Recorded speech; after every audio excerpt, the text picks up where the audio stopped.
தாவேக்காக்குன்னு ஒரு ஃபாரம் ஃபரியம் இருக்குது, ஒரு ஃபன்ஃபார்டு இருக்குது. சரி, என்னது கூட்டம் நடத்துவாங்க, அந்த கூட்டத்தை யூஸ் பண்ணி ஷூட்டிங் நடத்துவாங்க.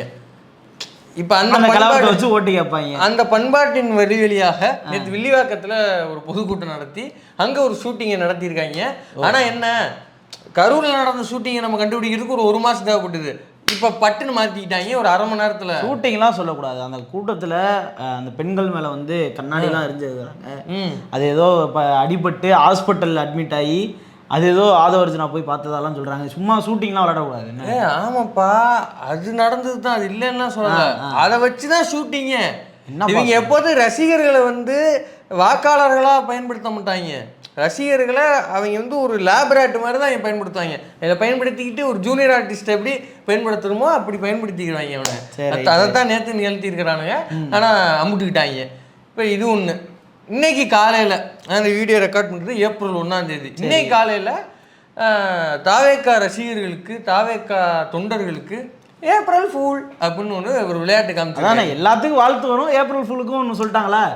ஏப்ரல் ஃபுல்க்கு நிகழ்த்தியே காட்டியிருக்காங்க. இப்போ ஏமாத்தியே காட்டிட்டு சொல்கிறதுலாம் இல்லை, செஞ்சு காமிச்சிடுறது அப்படின்னு பண்ணிட்டாரு. இதில் பண்ணுவார் இல்லையா, ஏதோ ஒரு படத்தில் ஹாப்பி தீபாவளி நண்பா அப்படின்னு வாயிலிருந்து வெடியை தூக்குவார் பிகிலு. அந்த மாதிரி வந்து ஏப்ரல் ஃபுல் அன்னைக்கு என்ன பண்ணணும், ஏமாத்தி காமிக்கணும். அது மாதிரி ஏமாத்தி காமிச்சிருக்காப்புல. சம்பவம் இன்னும் நாள் இருக்கு. இந்த சம்பவங்கள்லாம் என்னென்ன அப்படிங்கிறது தான் இந்த வீடியோ டிஸ்கஷன். திமுகவுடைய இந்த சதி திட்டத்திற்கு நாங்கள் குரல் கொடுப்போம். காவல்துறை இதை கடுமையாக இப்பொழுதே கண்டிக்கிறோம். இல்ல இதே இடத்துல நாங்க உட்காருவோம், கிளம்ப மாட்டோம். என்ன நம்ம சவுண்ட் கொடுத்துருக்காரு, குரல் கொடுத்துருக்காரு. பெர்ஃபார்மன்ஸ்னா ஒரு பெர்ஃபார்மன்ஸ் தான். பெர்ஃபார்மன்ஸ்லாம் இல்லை, அந்த கூட்டத்தில் வந்து எரிஞ்சிருக்கிறாங்க. அது வந்து திமுகவின் சரி. இது ஏன் பெர்ஃபார்மன்ஸ் இல்லைங்கிற? இப்போ என்ன நடந்துச்சு அந்த கூட்டத்தில்? ஃபார் எக்ஸாம்பிள், அவங்க சொல்றது உண்மையிலே ஒரு வாதத்துக்கு வச்சுக்கிடுவோமே, ஒரு வாதத்துக்கு வச்சுக்கிடுவோம். இப்போ என்ன நடந்ததுன்னு சொல்லப்பட்டதாக நம்பப்பட்டதாக தகவல்னா, திமுக காரங்க பாட்டில் எடுத்துட்டு வந்து எங்கிருந்து எடுத்துட்டு வந்து உடைச்சு தூளாக்கி அந்த பெண்கள் மேல வீசினதா அவர் மேடையில் சொல்லியிருக்காரு. சரி, அப்ப உங்களுடைய ரசிகர்களை, உங்க பொதுக்கூட்டத்துக்கு வந்த உங்க ரசிகர்களை மக்களை தாக்கிட்டாங்க. அதனால எனக்கு நெஞ்சடைச்சு சோகங்கள் ஆயிடுச்சு, அதனால குரல் கொடுக்குறேன் அழுகிறேன் அப்படின்னு அழுதுருக்காப்புல. கரெக்டா, ரசிகர்களுக்கு ஒண்ணுன்னா நான் அழுகிறேன் அப்படிதான் அழுதுருக்கிறாப்புல. சரி, இப்போ கரூர்ல ஒரு சம்பவம் நடந்துச்சு. ஆமா, 41 உயிரை காவு வாங்கினாங்க ஜனநாயகம் ஷூட்டிங் நடத்தி. இப்போ அந்த சம்பவம் முடிச்சதுக்கப்புறம் ஐநாவரத்தில் எங்கேயோ நினைக்கிறேன், சென்னையில் இவர் ஆதவர்ஜுனா ரொம்ப நாள் பொந்துக்குள்ளே இருந்துட்டு அப்போ தான் முதல் தடவை வெளில வராரு. உடனே ப்ரெஸ்லாம் மைக்க போட்டு, என்னங்க எவ்வளோ நாள் பொந்துக்குள்ளே இருந்தீங்க, என்னங்க திடீர்னு வெளில வந்துட்டீங்க அப்படின்னு கேட்டோன்னே நானே ரொம்ப ரொம்ப சோகத்தில் இருக்கேன். அதை கேட்டுக்கிட்டே இருந்து தானே அந்த கிளிப்பை பாருங்க. சாப்பிட்டீங்களா இல்லையா? சாப்பாடு அனுப்பிச்சுடுறேன். ஒன்றும் இல்லை, ஃப்ரீயா இருக்கு. இறந்தது வந்து இன்னும் டிஸ்டர்பா இருக்கு, அதனால எதுவும் பேசுறது. சாப்பிட்டு போ, சாப்பிட்றதுதான் கூப்பிட்டேன். இந்த வீடியோ தான் பல தடவை பார்த்து சிரிச்ச வீடியோ. உலகத்திலே அவன் இப்படி சோகமா இருக்க மாட்டான்டா. சாப்பிட்டு போறீங்களா? சோகமா இருக்கேன், நான் ரொம்ப ரொம்ப சோகமா இருக்கேன். சோகமா இருந்து இல்லை, ஏன்னா 41 உயிர் செத்தப்ப வராத சோகம் இவருக்கு வந்து கண்ணாடி சில்லு பட்டோன்னே வந்துருச்சா. நீ இப்படி கலாய்க்க கூடாது. இது கலாய்க்கிறது இல்லை, இது எவ்வளோ பெரிய அயோக்கியத்தனம். எனக்கு அதாவது அப்போ வந்து தேர்தல் தேதி அறிவிக்கல, தேர்தல் கேம்பெயின்லாம் இல்லை, இடையில நாள் இருக்கு அப்படிங்கிறதுனால இவங்க பாட்டுக்கு பையில் எடுத்து ஃபாரின் சரக்கை போட்டுட்டு டேராடூனுக்கு இங்கேயும் போயிட்டு போதையை போட்டு பொறுமையாக எல்லாம் ரெஸ்ட் எடுத்துகிட்டு வருவாங்களாம். ஆனால் இப்போ ஒரு கண்ணாடி சில்லு பட்டோன்னே உங்களை இது பட்டாங்க என்னால அப்படின்னு அப்படியே கண்ணீர் அடிக்கிறாராம். இது எவ்வளோ பெரிய அயோக்கியத்தனமாக இருக்குது. மேடையில் ரொம்ப எமோஷ்னலாக பேசியிருந்தாப்புல. 41 பேர் செத்த போய் அந்த எமோஷனல் வரல, நம்ம உடனடியாக கிளம்பி ஆகணும், somehow we have to evacuate அப்படின்னு எந்த வாய் சொன்னது? இந்த வாய் தான், இதே நாய் தான் சொன்னிச்சு. 41 பேர் செத்துக்கிட்டு இருக்காங்க, மயங்கி விழுந்துக்கிட்டு இருக்காங்க. அப்போ அவருக்கு எமோஷன் பொறுத்துக்கிட்டு வரல. இங்கே ஒரு கண்ணாடி சில்லு பட்டு சொன்னோன்னே வரும். அதாவது நான் அந்த சம்பவம் நடந்தது அது என்ன ஏதுங்கிறது பின்னாடி பேசுவோம், ஆனால் லாஜிக்கை மட்டும் நான் பேசுகிறேன். அங்கே தாக்கப்பட்டாங்க, அதனால நான் எமோஷன் ஆகிட்டேன். அப்போ நான் 41 பேர் செத்தப்போ உனக்கு அந்த எமோஷன் ஏன் வராமல் போச்சு? ஏன்னா இப்போ எலெக்ஷன் வரல, இப்போ எலெக்ஷன் வருது, உனக்கு வந்திருக்கு. இப்போ எலெக்ஷன் வந்துருச்சு, அதனால ஒரு எமோஷன் வருது. அது மட்டும் இல்லாம அது எரிஞ்சவங்க யாருன்னு இப்ப கண்டுபிடிச்சிட்டாங்கல்ல. இப்போ இல்ல, அரை மணி நேரத்துல கண்டுபிடிச்சாங்க. அப்ப உடனே சிசிடிவி இங்கதான் இருக்குன்னு காமிக்கிறதுக்கு முன்னாடியே கண்டுபிடிச்சிட்டாங்க. ஆமா, அவன் ஏன் அந்த சிசிடிவியை காட்டினான்னா எனக்கு இப்பதான் அந்த விவரம் புரியுது. சிசிடிவி காட்டிட்டு இன்னொன்னு சொல்லியிருப்பான் பாரு. ஆமா, ஒரு ஸ்டோரி சொல்லியிருப்பான். போலீஸ் வந்து அவங்க 2 பேரும் போதையில அடிச்சதா சொல்லுவாங்க அப்படின்னு. அது அங்கே நியூஸில் ஃப்ளாஷ் ஆகிருக்குது. அதை பார்த்துட்டு தான் ஐயோ இன்னும் 10 நிமிஷம் டிலேவாக விட்டா நம்ம தான் ஆள் விட்டு பண்ணோங்கிறத கண்டுபிடிச்சிருவாங்க. உடனே மைக்கில் போய் இந்த ஸ்கிரிப்டை சொல்லிடுவோம் அப்படின்னு சொல்லிட்டு வந்துட்டான். அன்றே கணித்தார் ஆதவர்ஜுனான்னு போட்டுக்கிட்டு இருந்தானுங்க. அன்றே கணித்தார் ஒரு ஃப்ளாஷ் ஆனதை பார்த்து நடத்துனதே உங்க ஒன்றும் இந்த நாடக கணித்தார் அன்றே நடத்தினார் ஆதவர்ஜுனான்னு எழுதுங்கடா. இப்ப அதை கண்டுபிடிச்சோன்னே யாரா என்ன ஏதுன்னு பார்க்கும்போது உள்ள போய் போன் எடுத்துருக்கானுங்க. ஆமா, சரி யாருப்பா நீ எங்க இருந்து வந்திருக்காரு போனை பார்க்கும் போது வால் தூக்கி பாரு, நல்லா 6 மணி இருக்கிற மாதிரி வேலை வச்சுக்கிட்டு வால் பேப்பர்ல நம்ம தாவேகா தலைவர் நடிகர் விஜய் அவரோட இமேஜ் இருக்கு. இல்லை நிறைய பேர் சொல்லுவாங்க விஜய் போட்டோ வச்சுக்கிறதுலாம் ஒரு மேட்டரா, எல்லாருமே வச்சுப்பாங்க. இப்போ நான் விஜய் ஃபேன்னா நானும் ஒரு போட்டோ வச்சுப்பேன், அதனால நான் தாவேக்கான ஆயிடுவானா? ஏண்டா அப்போ போதையில எவனாவது ஒருத்தன் தெருவில் நின்று சண்டை விட்டுருந்தானா திமுக காரனா? அப்ப அந்த லாஜிக் மட்டும் சரியா? இல்ல ஒருத்தன் விஜய் வந்து தாவேக்கா துண்டு போட்டு இப்படி வெற்றிவாளை தூக்கி நின்று போஸ்ட் கொடுக்கறதா தாவேக்கா காரணம் இல்லாம வேற ஏதாவது ஒரு நார்மல் சிட்டிசன் வந்து வைப்பான். அதான் அதிமுக காரன் வைப்பானா? அதான் கேட்கறாங்க, வச்சாலும் வைப்பான். சும்மா அவங்களே அடிக்கிற கண்டென்ட் வேற மாறாத. இப்போ அப்படி வச்சதுனாலதான் இப்போ அவங்க கன்ஃபார்மே பண்ணியிருக்காங்க. இல்லை இவங்க வந்து கட்சி சார்ந்த நடந்துக்கிற ஆட்கள் தான், கட்சிக்காரங்க தான்றதை போலீஸ் கன்ஃபார்ம் பண்ணி அதுக்கப்புறம் தான் இன்வெஸ்டிகேஷன் நடத்தி இப்போ ப்ரெஸ்ல சொல்லியிருக்கிறாங்க. போனை பார்த்து தான் கன்ஃபார்ம் பண்ணுன்ற அவசியம்லாம் இல்லை. சரக்கு போட்டோமா பாட்டில் தூக்கி ஓரமா போட்டோமான்னு இருக்குண்ணா, அந்த பாட்டில வச்சு 2 பேரும் அடிச்சு ஃபைட் பண்ணிக்கிறாங்க. என்ன தெரிஞ்சுக்கிட்டா அவனுக்கு தாவேக்கா தற்குறிகள் தான். என்ன சண்டை உள்ள போயிருக்கும்னு நான் யோசிச்சேன். என்னது அண்ணன் இந்த படம் தான்டா சூப்பர் அப்படி அடிச்சுக்கிட்டாங்களா, இல்ல அண்ணன் இவரு கூட தான்டா இருக்காரு அவரு கூட தான் இருக்கான்னு சொல்லி அடிச்சுக்கிட்டாங்களா? ஆனா ஏதோ ஒரு வெயிட்டா நடந்துருக்கு. அதெல்லாம் அவனுக்கு சண்டையை போட்டுக்க மாட்டானு, அவனுக்கு ரொம்ப பிராங்கா ஒத்துக்கிறானுங்க. ஒரு நடிகையின் போட்டோ போட்டு சின்ன அண்ணினே அவனுக்கு நிறைய போஸ்ட் போட்டுக்கிட்டு இருக்காரு, நீ நிறைய பார்த்துருப்ப. அதெல்லாம் அதுலாம் அவங்களுக்கு சண்டையெல்லாம் வராது. அதனால அது விட்டுதில்லை. இப்போ செஞ்சது தாவேக்காரன் தான். இப்போ கேள்வி என்னன்னா, அதை ஒரிஜினல் மேடையில் சொல்ற ஸ்டோரி லைன்ல உண்மையிலுமே போதை போட்டுட்டு தான் அதை பண்ணானுங்களா, இல்லை ஒரிஜினல் சொல்லி நான் சொல்கிறேன் லேசா அப்படியே பாட்டில் உடைச்சு அப்படியே விசிறிடு அப்படின்னு இது நடந்துச்சா? நடந்திருக்கலாம், நடக்கக்கூடும், பண்ணக்கூடிய ஆட்கள் தான். அதனால அதில் சந்தேகம் திரும்பி ஒரு விஷயத்த எனக்கு ப்ரூவ் பண்ணிகிட்டே இருக்கானுங்க. மக்களை முன் வச்சு அவங்கள வச்சு ஏதோ ஒரு படத்தோட ஸ்கிரிப்டை, ஜனநாயகன் ஸ்கிரிப்டை வச்சு கரூரில் பண்ணானுங்க. இப்போ படத்தோடைய ஸ்கிரிப்டை தூக்கிட்டு வந்து ரிலீஸ் ஆகாத படத்துக்கு ஷூட் பண்ணிங்க, ஓகே, ரிலீஸ் ஆன படத்துக்கு ஏன்னா ஷூட் பண்ணிட்டு இருக்கீங்க? அயன் படத்தில் ஒரு சீன் இருக்கும், கருணாஸ் போயிட்டு பேங்க் ராபரி பண்ற மாதிரி 4 படம் வேணுமா, சீடி கொடு தேவா அப்படின்னு பண்ற மாதிரி அரசியல்ல ஜெயிக்கணும், ஒரு 4 சீடி கொடு அப்படின்னு எங்க கேட்டு வந்திருக்காங்க. ஐயா அப்போ படத்தை கொடுத்துட்டாங்க போல, அந்த மாதிரி சீன்லாம் எடுத்துக்கிட்டு இருக்கானுங்க. இப்போ படம் வந்துருச்சு. இப்போ நம்ம என்ன பண்ணணும்னா, அன்றே கணித்தது அருவி அப்படின்னு ஒன்று பண்ணலாம். என்ன பண்ணலாம்னா, அடுத்து இதே போல அரசியல் படங்கள் என்னென்ன இருக்கு அதோட எல்லா சீனையும் நடத்தி காட்டுவாங்க அப்படிங்கிறத நம்ம எடுத்து வச்சுக்கிட்டு, ஏன்னா இதே போல ஒரு சம்பவம் கவுண்டமணி படத்தில் நடந்திருக்கு, அதையும் எடுத்து போட்டு மகானும் மக்கட்டையனும் அப்படின்னு போட்டிருக்காங்க. ஸோ அந்த மாதிரி வந்து இந்த அரசியல் படங்கள் என்னென்ன இருக்குங்கிறத மக்கள் பார்த்து, இதை லோகேஷ் கனகராஜ் சொல்லுவாப்புல, ஒரு படம் ரிலீஸ் ஆகிறதுக்கு முன்னாடி இந்த படத்தை பார்த்துட்டு வாங்க நல்லா இருக்கும். மாநாடு ஈநாடு இவங்க ஏதாவது பிரச்சாரம்னா இந்த சீனை பார்த்துட்டு வாங்க, அந்த சீனை பார்த்துட்டு வாங்க நாங்கள் சொல்கிறோம், நீங்கள் பார்த்துட்டு போங்க, தப்பிச்சுக்கீங்க, ஒரு ஏமாற்றமும் இருக்காது, அப்படியே இருக்கும். அப்போ அங்கே அது மட்டும் நடக்கல, அந்த நாடகம் கண்டினியூ ஆயிருக்கு. ஆமாம், காலையில் ஹாஸ்பிட்டல் வரைக்கும். அதுக்கப்புறம் ஆதவர்ஜுனா பேசிய பல விஷயங்கள் வந்து இன்னைக்கு சோசியல் மீடியாவில் போய்கிட்டு இருக்கு. வாயால் அல்ல, நவதோரங்களாலேயும் சிரிக்கலாம், அந்த அளவுக்கு கண்டென்ட். ஆனாலும் சில எமோஷனலான மூமெண்ட்லாம் அவர் ஷேர் பண்ணியிருந்தாரு. அவங்க அம்மாவுக்கு நடந்த கொடுமைகள், எங்கள் அம்மாவுக்கு ஜாதிய கொடுமைகள்னால அவங்க வந்து சூசைட் பண்ணி, அம்மாவுக்கு கொடுமைகள் சொல்லக்கூடாது அப்படிலாம் கிடையாது, சூசைட் சொல்லலாம். திருப்பி சூசைடுங்கிற பீப் போட்டுக்க. சரி திருப்பி சொல்லிட்டேன், திருப்பி வரேன். ஓகே. அது மட்டும் இல்லாமல் ஆதவ அர்ஜுனா பல்வேறு விஷயங்கள் அந்த மேடையில் சொல்லிட்டு இருந்தாரு, சில எமோஷனலான விஷயங்களும் சொன்னார். அப்படி எப்படின்னு நீ எமோஷனான? அது வந்து அவங்களோட அம்மாவுக்கு வந்து நடந்த அந்த ஜாதிய கொடுமை, அதுவும் வந்து சூசைட் பண்ணிக்கிட்டாங்க அப்படின்ற பல விஷயங்கள் வந்து சொல்லியிருந்தாரு. அப்புறம் அதை நினச்சி அழுகவும் செஞ்சார். ஏன்னா அதுக்கப்புறம் தான் என்னோட சோகங்களை கோபங்களை வந்து நான் வந்து படிப்புல காமிச்சேன். என்னோட 14 வயதுல நான் அந்த இடத்துலயே கட் பண்ணல, அது அந்த இடத்துல கட் பண்ணி நான் அதுக்கு பின்னாடி வரேன். சரி, இப்போ அவங்க அம்மா போர்ஷனை பொறுத்த வரைக்கும் அவங்க அம்மாவுக்கு நடந்த கொடுமைகள் அது உண்மையிலுமே ஏற்றுக்கொள்ளத்தக்கதல்ல.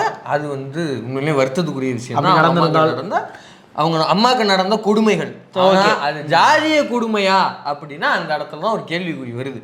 ஏன் அப்படின்னா அந்த ஆளே மேடையில் பேசுகிறப்ப சொல்கிறான் என்னன்னா ஒரே காஸ்ட்ல தான் கல்யாணம் பண்ணாங்க அப்படின்னு. அதை தொடர்ந்து அவங்களுடைய பெரியம்மா, அதாவது திலகவதி ஐபிஎஸ் அவர்கள் பேட்டி கொடுத்துருக்காங்க. அதுலேயும் அவங்க வந்து ஒரே ஜாதிக்குள்ள தான் கல்யாணம் சொல்கிறாங்க. இதில் எனக்கு என்ன புரியலன்னா, ஒரே ஜாதிக்குள்ள ஒரே உட்பிரிவில் கல்யாணம் பண்ணியிருக்கிறாங்கன்னா இதில் என்ன ஜாதிய பிரச்சனை இருந்துச்சு? அப்படி நடந்துருந்துச்சுன்னா அதை யார் கொடுத்தான்றது நீ சொல்லியிருக்கணும்ல. அது எப்படி நிகழ்ந்ததுன்னு எதனா ஒரு ஒரு ஒரு சீனாவோ ஒரு மொமெண்ட் இருக்கும்ல. இல்லைங்க இப்படி போனாங்க, எங்கள் அப்பா வேறு ஜாதி எங்கள் அம்மா வேறு ஜாதி, அவங்க வீட்டுக்கு போனப்போ அவங்க வந்து சமையல் அறையில் விடலை, அது வீட்டுக்குள்ளே விடலை, அல்லது அவங்கள தனியாக இப்படி எதுனா ஒரு ஸ்டோரி இருக்கணும். இல்லை நாங்கள் ஒரே கேஸ்ட் தான், ஆனாலும் வெளியில் வேறு வேறு பிரிவு இன்னும் உயர சாதிகள் வந்து எங்களை ஒடுக்குனாங்க, அதில் நடந்த நிறைய கொடுமைகள் அப்படி சொன்னியா? அப்படி எதுவுமே சீனா சொல்லலை இருந்தாலும். ஏன்னா அப்படி எதுவுமே நடக்கலை. ஆனால் அவங்களுக்கு கொடுமைகள் நடந்திருக்குதா, அது நடந்திருக்குதா திலகவதி ஐபிஎஸ் அவர்களே சொல்கிறாங்க. அது கண்டிக்கத்தக்கது தான், வருத்தம் அளிக்கக்கூடிய விஷயம் தான். கண்டிப்பாக. அதே போல் அவங்க வாழ்க்கை வந்து முடிந்த விதமாக இருக்கட்டும், அதுவுமே வருத்தம் அளிக்கக்கூடிய விஷயம் தான். அப்படி நடந்திருக்கக்கூடாது. அப்படியான கொடுமை யாருக்கு நடந்தாலும் அது கஷ்டம்தான், அதெல்லாம் நம்ம இல்லைன்னு சொல்லலாம். ஆனால் அதை கொண்டு வந்து வாக்கரசியல் தேவைக்காக வேற ஒரு விஷயத்தோட லிங்க் பண்ணுறல, தயவு செஞ்சு உனக்கு மனசாட்சின்னு ஒன்று கிடையாது, அது தெரியும். ஆனால் இதை பார்த்து எமோஷன் ஆகிற இந்த மாதிரி அணில்கள் ஒரு விஷயத்தை யோசிச்சு பாருங்க. தன்னுடைய வாக்கரசியல் தேவைக்காக தன் பெற்ற அம்மாவுக்கு நடக்காத ஒரு விஷயத்த நடக்கிற மாதிரி மேட்ச் பண்ணி ஒருத்தவங்கள்ட்ட வியாபாரம் பண்ணுறான்னா அவன் நாளைக்கு ஆட்சி பொறுப்பு வந்து என்னென்ன வியாபாரம் பண்ணுவாங்கிறது யோசிங்க. இப்போ 14 வயசுக்கு பெரியார் அண்ணா அம்பேத்கரா இல்லை மேட்ருக்கு சோகங்களை மறப்பதற்காக என்னோட 14 வயதிலே நான் வந்து புத்தகங்கள் படிக்க ஆரம்பித்தேன். அம்பேத்கரையும் பெரியார் அந்த ஜாதிய கொடுமைகளோட இருக்கிற கோபத்தெல்லாம் வந்து நான் புக்கில் உட்காந்து படித்து அம்பேத்கரும் பெரியாரும் என்னோட 14 வயதிலே நான் ஃபுல்லாக படித்து முடிச்சிட்டேன் அப்படின்ட்டார். சரி, அவர் ஆபீஸ் ஃபோட்டோலாம் பார்த்துருக்கீங்களா? பக்காவாக இருக்கும். இந்த பக்கம் நிறையா தலைவர்களோட ஃபோட்டோ இருக்கும், இந்த பக்கம் வந்து அம்பேத்கரும் காந்தியும் இது ஒரே ஃப்ரேமில் ஃப்ரேம் பாருங்க இந்த மாதிரி ஒரே ஃப்ரேமில் வச்சுருப்பாங்க. எனக்கு என்ன இது வந்து ஏற்கனவே யூடியூப் டெஸ்ட்டில் பேசியிருக்கிறோம். இல்லை எனக்கு என்ன புரியலன்னா, காந்தியையும் அம்பேத்கரையும் எவனாவது ஒரே தட்டில் வைப்பானா? எனக்கு சொல், பெரியாரையும் காந்தியும் படித்த பெரியாரையும் அம்பேத்கரையும் படித்தவன் அவங்களுக்கு நிகராக காந்தியை கொண்டு வந்து வைக்க முடியுமா? வாய்ப்பே கிடையாது. அம்பேத்கரை பற்றி படித்தவங்க எல்லாருக்குமே தெரியும். ஏற்றுக்க போகிறது எவ்வளோ முழுமையாக ஏற்றுக்க முடியாது. ஏன்னா எவ்வளோ டைட்டில்ஸ் அவர் வந்து காந்தி விமர்சித்து எழுதியிருக்கிறாருங்கிறது இருக்குது. இப்போ நீ சொன்னாப்புல அதே போல் பெரியாரை படித்தாலும் அதே கதை தான். அவர் வந்து க்ளீனாக வந்து டிஃபைன் பண்ணிடுறாரு. பெரியார் இருந்த காந்தி அவர்கள் காந்தி, இறந்த காந்தி நம் காந்தி அப்படிங்கிறது. ஸோ இப்படி உள்வாங்கி உண்மையிலுமே இதில் படித்தவங்க எவனுமே இப்படி ஒரு கம்பேரிசன் ஃபோட்டோ வைக்க முடியாது. இது என்ன லட்சணத்தில் கருத்தியில் படிச்சிருக்காங்கிறதுக்கு இது ஒன்றே சான்று. சரி, இப்போ அந்த வில்லிவாக்கம் ஷூட்டிங்கு முடிஞ்சுது. அது வந்து அதுக்கப்புறம் ஹாஸ்பிட்டலில் போய் கண்டினியூ பண்ணுறாங்க. அவங்களுக்கு வந்து காயப்பட்டு இருக்குது, பண்ணி அங்க திருப்பி ஆரம்பிச்சிருக்கானுங்க, போட்டிருக்கானுங்க லொகேஷன் சேஞ்ச் அப்படின்னு இருக்கானுங்க. இதுல அங்க வந்துட்டு அந்த மாதிரி சின்னதாக காயம் இருக்கு. அவங்க விட்டா அவங்களே நடந்து வீடு போய் சேர்ந்துருவாங்க. இவன் இருந்தாங்கடா, வீல் சேர் எடுத்துடா, ஸ்ட்ரெச்சர் எடுத்துடா, ஆம்புலன்ஸ் வச்சு வீட்டில் கொண்டு வந்து காதலுக்கு கடந்து போய் வளர்த்துக்கிட்டு வராங்களே ஸ்ட்ரெச்சர் எங்கே டாக்டர் டாக்டர் அப்படின்ட்டு. அந்த மாதிரி வந்து இவங்க போடுற பெர்ஃபார்மன்ஸ் என்ன எப்பா. இதை வந்து எக்ஸ்க்ளூசிவாக வந்து யூடியூப் டெஸ்டோட ட்விட்டர் பக்கத்தில் வந்து போஸ்ட் பண்ணியிருக்கிறோம். பார்க்காதவங்க போய் அங்கே பாருங்கள். யூடியூப் டெஸ்ட் அஃபீஷியல் அப்படின்னு ட்விட்டரை ஃபாலோ பண்ணாதவங்க ட்விட்டரில் அந்த ஹேண்டிலையும் ஃபாலோ பண்ணிக்கிங்க. அதில் வந்து நம்ம 2 வீடியோவும் போஸ்ட் பண்ணியிருக்கோம். இப்போ இந்த ஒரு சம்பவங்கள் நடந்து முடிஞ்ச அதே வகையில் ஓகே ஒரு எமோஷன் கலந்த ஒரு ஷூட்டை முடிச்சிட்டோம். அடுத்து அதை அப்படியே ராப் அப் பண்ணிட்டு ஏப்ரல் ஃபுல்லுக்கு வரும். ஏப்ரல் மாதத்தில் ஒரு என்டர்டைன்மெண்ட் வேணும்ல, ஃபன்னுனா இல்லை அவனை, அதாவது எமோஷன் மட்டுமே இருக்கக்கூடாது. ஒரு ஃபன் பேக்கேஜ், ஒரு என்டர்டைன்மெண்ட் பேக்கேஜ்னா கொஞ்சம் எமோஷன் என்னென்னா கொஞ்சம் ட்ராமா, அது கொஞ்சம் சீரியஸான சீன், கொஞ்சம் காமெடி, இதெல்லாம் அது என்னென்னமோ சொல்லுவீங்களே என்னது அதெல்லாம் கலந்து தானே. அப்படி வந்து இன்னைக்கு ஃபன் எலமெண்ட் முழுக்க முழுக்க இன்னைக்கு ஃபன். ஏன் ஏப்ரல் ஃபூல் அப்படி தாவேகா பண்ண ஏப்ரல் ஃபூல் என்ன அப்படின்னு பார்த்தீங்கன்னா ஒரு அறிக்கை இல்லை லெட்டர் பேட் வழக்கம் போல விடுவாங்களா அது மாதிரி ஒரு லெட்டர் பேடு யாருக்கு எழுதியிருக்காங்கன்னா அமித்ஷாக்கும் ஹோம் செக்ரட்டரிக்கும் எழுதியிருக்காங்க. என்ன இதுல என்ன தப்பா போச்சு, இதுல என்னங்க மோசமா போச்சு அப்படின்னு கேட்கலாம். என்ன எழுதியிருக்கானுங்கன்னா இந்த மாதிரி எங்க பண்ணையார் வந்து ஒய் பிரிவு பாதுகாப்பு உங்கள்கிட்ட வாங்கியிருக்காப்புல. அப்படி ஒய் பிரிவு பாதுகாப்பு அந்தஸ்து உள்ள ஒருத்தருக்கு தமிழ்நாட்டுல மதிக்கவே மாட்டுறானுங்க. இவருக்கு போதிய பாதுகாப்பை தமிழ்நாடு காவல்துறை கொடுக்கவில்லை. அதாவது நான் காலைல சொன்ன மாதிரி 0 போலீஸ் தான் இருக்கு அப்படின்ற மாதிரியா. அதனால நீங்க என்ன பண்றீங்கன்னா நீங்க ஒரு டைரக்ஷன் கொடுங்க தமிழ்நாடு போலீஸ்க்கு. அது என்னன்னா இந்த மாதிரி அவர் வந்து ஒரு ஒய்பிரிவு பாதுகாப்பு பெற்றிருக்கிற ஒரு நபர். ஸோ அதனால என்ன பண்றீங்கன்னா அவரை பாதுகாப்பா பொத்துனாப்புல அந்த பொந்துக்குள்ள இருந்து தூக்கிட்டு வந்து அப்படியே ஊரெல்லாம் சுத்தி காட்டிட்டு மக்கள்கிட்ட எல்லாம் காட்டிட்டு பொந்துக்குள்ளே விட்டுருக்கேங்க அப்படின்னு ஒரு டைரக்ஷன் கொடுங்க அப்படின்னு அமித்ஷாக்கும் ஹோம் செக்ரட்டரிக்கு லெட்டர் எழுதிருக்காங்க. இப்போ உங்களுக்கு ஒரு கேள்வி வரலாம், சரிங்க அவனுங்க நம்புறாங்க அவங்கள வந்து தமிழ்நாடு காவல்துறை திமுகவும் தடுக்குது அப்படின்னு நினைச்சுக்கிறாங்க. அதனால ஒரு லெட்டர் எழுதிட்டு போயிடுறாங்க. அதுவும் இல்லாம ஹோம் மினிஸ்டர் யாரு, அமித்ஷா தான். அதே போல ஹோம் செக்ரட்டரி அவருக்கு லெட்டர் எழுதி என்னங்க தப்பா போச்சு, என்ன கண்டுபிடிச்சிங்கன்னு கேட்கலாம். விஷயம் என்னன்னா ஹோம் செக்ரட்டரி யாருன்னே தெரியாம பழைய ஹோம் செக்ரட்டரிக்கு லெட்டர் எழுதியிருக்கானுங்க. அதாவது இப்போ ஹோம் செக்ரட்டரினா மொட்டைக்கட்டையாக போடக்கூடாது, அவர் பேர் போட்டு ஹோம் செக்ரட்டரி போடணும். அவர் பேர் வந்து என்னன்னு ஒரு கூகுள் பண்ணால் தெரியும். ஒன்றும் இல்லை, இப்போ நீங்கள் எடுத்து இந்தியா ஹோம் செக்ரட்டரி அப்படின்னு டைப் பண்ணால் கூகுளில் வந்துடும், அதை காப்பி பண்ணி லெட்டர் பேட்டில் போடலாம். ஆனால் இவங்க என்ன பண்ணியிருக்கானுங்கன்னா ஆகஸ்ட் 2024 அப்போ ஹோம் செக்ரட்டரியாக இருந்து மணிப்பூருக்கு ஆளுநராக மாறின அந்த ஹோம் செக்ரட்டரி எக்ஸ் ஹோம் செக்ரட்டரியோட பேரை போட்டு அவருக்கு லெட்டர் அனுப்பியிருக்கானுங்க. இந்த விஷயம் ஊடகத்தில் எல்லாத்தையும் நியூஸ் கார்டாகவும் இதாகவும் வந்து ஊரே கைகுட்டி சிரிச்சுக்கிட்டு இருக்குது. சம்பந்தமே இல்லாமல் லெட்டர் அனுப்பியிருக்கீங்களா? யாருக்குடா அனுப்புற? தேர்தல் ஆணையத்துக்கே மொட்டை கடிதாசி கொடுத்தவன் இதெல்லாம் நீ யோசிச்சு அனுப்பணுமா இல்லையா? இந்திய தேர்தல் ஆணையத்துக்கு அனுப்புடான்னா உள்ளூர்ல அனுப்பிக்கிட்டான், உள்ளூருக்கு அனுப்ப வேண்டியது. ஐயோ கடவுளே. சரி ரைட்டு. இப்போ அதுல அரசியல் தெரியல எங்களுக்கு சொல்லி கொடுங்க, ஓப்பனா கேட்டு தொலை, சொல்லியாவது தொலை வருவோம். அதுக்கு ஒரு நாளைக்கு வருவான். ஒன்றும் இல்லை இது, அதாவது ஒரு இப்போ நமக்கே எல்லா விஷயமும் தெரியாது. இப்போ நமக்கு ஒரு விஷயம் தெரியல அப்படின்னா நம்ம அதை தேடுறோம், பார்க்குறோம், படிக்கிறோம், இல்லைன்னா தெரிஞ்சவங்கள்ட்ட கூகுளில் போய் பார்ப்போம். இல்லையா இப்போ வேற ஏதாவது டவுட்டா மைனார் நாட்டை கேட்போம், இந்திரா நாட்டை கேட்போம், மில்டன் இருக்காரு, கரிகாலன் இருக்காரு, இப்படி ஏகப்பட்ட பேர் இருக்கிறாங்க. நமக்கு தெரியலன்னா பட்டுன்னு கூப்பிட்டு கேட்டுருது. அப்படி இல்லையா ஒரு ட்வீட்டை போட்டுட்டு போயிடுது, எப்போ இதை பற்றி தெரியல தெரிஞ்சவங்க கமெண்ட் சொல்லுங்க, அவ்வளோதான் முடிஞ்சு போச்சு. இல்லையா இல்லை தெரியாத ஃப்ரெண்ட்ஸ்கிட்ட கேட்டு அது தெரிஞ்சுக்க போகிறான். தெரியலங்கிறது ஒரு குத்தம் கிடையாது, அது இன்செக்யூரிட்டியாக இருக்கா? ஏதாவது சொல்லுங்க. தெரப்பி கிளாஸ் எதுவும் போறீங்களா? இல்ல இப்போ பெட்டரா வந்தா நல்லது தானே. என்ன இப்போ ஒன்றும் தப்பு இல்லைன்னா கூச்சப்படாது, எடுத்துங்க, டைம் எடுத்துங்க. ரீலேண்ட்லாம் வந்து கூச்சமே படக்கூடாது. சரி இப்போ இந்த லெட்டர்ல என்ன மேட்டர்? இப்போ அந்த லெட்டர் வெளியே வந்துருச்சு, எல்லாம் போட்டு அடிச்சுக்கிட்டு வந்துருச்சு. இப்போ ரூட் என்ன பண்றானுங்கன்னா ஒரு ரூட்டை போட்டு கொடுத்து இந்த பிஆர் நிறுவனம் சரி என்ன பண்றானுங்கன்னா இது வந்து ஒரு ஃபேக் கார்டு, இதை வந்து தாவேக்காவே வெளியிடல, இந்த தமிழ்நாடு ஊடகங்கள் எல்லாம் ஒன்றா சேர்ந்து திமுக போயிட்டு அவங்க ஒரு பிளான் கொடுத்து இவங்க எல்லாம் அந்த பிளான் எக்ஸிக்யூட் பண்ணுறாங்க, திமுக தான் இந்த ஒட்டுமொத்த தமிழ்நாடு ஊடகத்தையும் இயக்குது. சரி இதெல்லாம் வந்து வேற லெவல் ஜோக்குடாடே. எனக்கு புரியல யார் யாரெல்லாம் ஒன்று ஒடுக்குறாங்க. ஆல்ரெடி நீ என்ன சொல்லிட்ட, திமுக ஒடுக்குறாங்க, தேர்தல் ஆணையம் ஒதுக்குது, டிஜிபி ஒதுக்குறார், ஹோம் மினிஸ்டர் ஒதுக்குறார், வேற யாரும் ஒதுக்குறா பாலன்னு எல்லாத்தையும் சொல்லியாச்சு. இப்போ வந்து யாரு இப்போ ஊடகத்துக்கு வந்துட்டானுங்க, ஊடகமும் ஒன்று ஒடுக்குது. ஏன் வாழ்ற கிளம்பு, எல்லாம் ஒடுக்குறாங்கல்ல, கிளம்பி தொலை. ஃபாரின் கண்ட்ரி போயிருக்கீங்களா? ஃபாரின் கண்ட்ரியில் பாலிடிக்ஸ் பண்றீங்களா?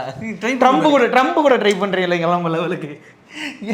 ஏன்டா அப்படி சாப்பிடிக்க? நீ ஒன்றும் இல்லை வேணா. இப்போ நம்ம நிறைய ஃபேக்ட் செக் வெப்சைட்லாம் பார்த்துருப்போம். இப்போ ஒரு செய்தி ஒரு கார்டு ஃபேக் அப்படிங்கிறத எப்படி டிக்ளேர் பண்ணுவாங்க? ஒன்றும் இல்லை, இப்போ அதை வந்து என்ன ஃபேக்ட் செக் பண்ணி பார்ப்பாங்க, இல்லை அது உண்மையிலேயே எங்கேயா வந்திருக்கா என்னன்றது போட்டு பார்த்தாலே தெரிஞ்சிடும். அந்த நியூஸ் எங்கேயா வந்திருக்கான்னு பார்த்தாலே தெரியும். ஒரு கார்டு ஃபேக்காக இருந்துச்சுன்னா அவ்வளோதான். அவ்வளோலாம் சிரமப்படவே கூடாது. ஒரு கார்டு இப்போ வந்து ஃபேக் அப்படின்னு நீ எப்படி டிக்ளேர் பண்ணோம்னா, ஃபேக் நியூஸ் அப்படின்னு இருக்கும்ல ஒரு சிம்பிள், அதை எடுத்து தும் அப்படின்னு குத்திடணும். அவ்வளோதான் அது ஃபேக் நியூஸ். அது ஃபேக் நியூஸ் ஆயிடுது. அவ்வளோ இவ்வளோதான் தாவேக்காரங்களோட அறிவு. இப்படி ஒன்று ரெடி பண்ணி அந்த ரூட் நிறுவனம் போட்டு விட்டுருக்கு. அதையே பூரா போயில கம்மிட்டு சுற்றுறானுங்க. கேட்டா இதில் எப்படி ஃபேக்குன்னு நீ சொல்கிற அப்படின்னா இங்கே பாருங்க ஃபேக்குன்னு இருக்கு. இந்த கார்டில் இந்த இடம் இருக்குல்ல, இது வந்து பாருங்க பொதுச் செயலாளர் பேர் புஷியானந்துன்னு இல்லாமல் வேற ஒருத்தர் பேர் இருக்கு. அப்போ இது ஃபேக்கு தானே. இங்கே பாருங்க இதில் தலைவருடைய பேர் விஜய்னு இல்லாமல் வேற ஒரு பேர் இருக்கு. அப்போ இது தப்பு தானே.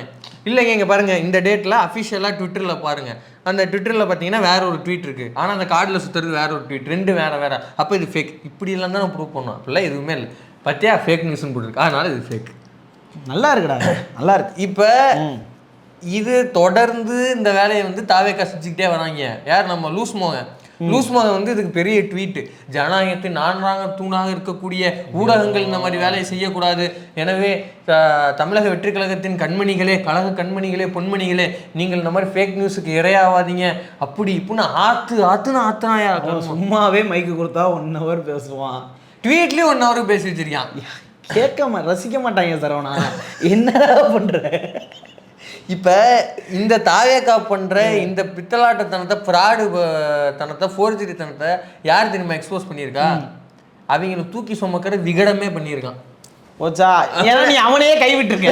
அவன்கிட்டே நியூஸை கொடுத்துட்டு அது வெளியே வந்து அது வந்து பிரச்சனையாகும், இவனுக்கு எனக்கு சம்மந்தம் இல்லை அப்படின்னா அவனே மிதிப்பான்.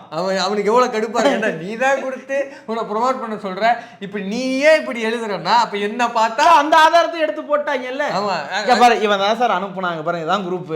அதுல விகடன் என்ன பண்ணிருக்கான்னா, இந்த டிவிக்கே பிரிண்ட் அண்ட் மீடியா அப்படின்னு சொல்லி ஒரு குரூப் இருக்கு. அதாவது பிரிண்ட் பிளஸ் வந்து இந்த டிவி வீடியோ